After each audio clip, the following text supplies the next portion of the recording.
Hanukkah, it's coming up. First night's coming up when we'll light one candle for the Maccabee children. Now, look, Hanukkah, there's a lot of things going on about it.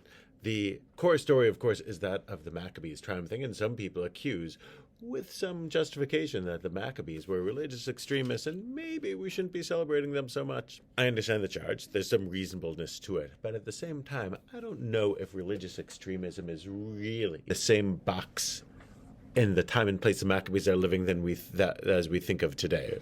Meaning, it really is a national struggle that the Maccabees are engaged in, right? They install themselves not just as high priests in the temple, what we think of as religion, but as kings of Israel, having overthrown the foreign emperor who's ruling over them, Antiochus, which is political, right? So it's also really a struggle for political freedom as much as religious freedom.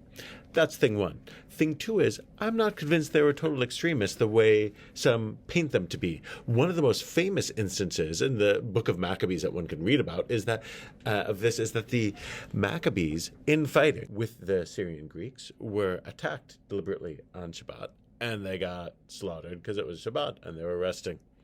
And they made a decree that, you know what, even though the Torah says you have to rest on Shabbat, we have to fight on Shabbat, because otherwise we're going to get wiped out, because, they'll just figure out, let's wait 6 days and attack on the 7th. So, and also even the moment of Hanukkah is, of course, the Maccabees celebrating Sukkot, according to the books of Maccabees, that they're celebrating Sukkot. They're just doing it in December in Kislev, because they weren't able to do it in October in Tishrei, as one normally would. Both of these things are overriding normal Torah commandments in order to address the situation that they're in that moment. And that's not fundamentalism. That's actually adapting core principles to changing situations.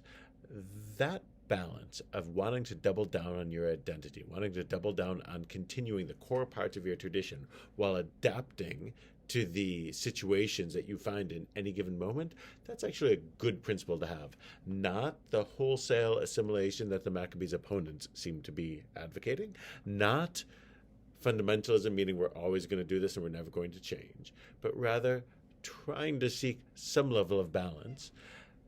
That is worth celebrating. And it's worth celebrating for at least 8 nights, I would think. So happy Hanukkah. Remember the best parts of the story of the Maccabees, and Shabbat Shalom.